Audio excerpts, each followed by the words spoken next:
Hindi man sila umihirit ng dagdag pasahe ay umaaray na rin ang mga namamasada ng tricycle naman dahil din sa taas ng presyo ng langis. Hinihiling nila na gawing mas madalas ng gobyerno ang pagbibigay ng tulong at yan ay sa pamamagitan ng proyektong Pangtawid Pasada. Nakatutok si Mark Zambrano. Umaaray na rin sa sunod-sunod na pagtaas ng presyo ng petrolyo ang mga tricycle driver. Sa Quezon City, may mahigit 24,000 rehistradong tricycle.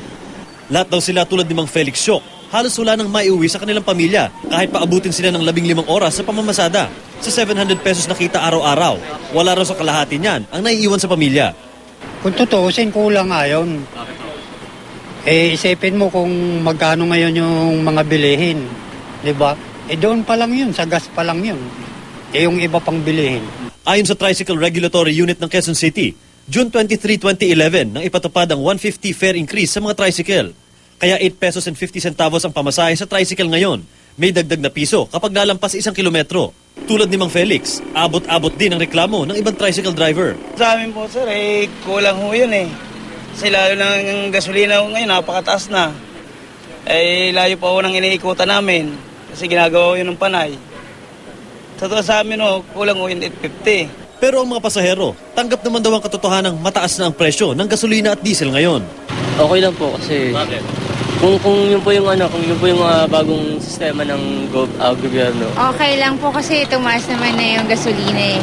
Kaya ang hiling sana ng mga tricycle operator, sana magkaroon ng mas madalas na Pantawid Pasada program. Dagdag tulong din daw ito sa kanila at sa pamilya nila.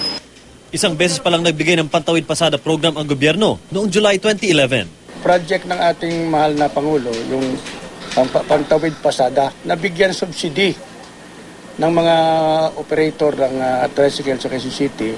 Binigyan sila ng 150 para makatulong sa pang-araw-araw nilang pangpasada. Mula noong nakaraang taon, 150 pesos pa lang daw ang kabuuang natatanggap ng mga tricycle operators mula sa Pantawid Pasada program ng pamahalaan.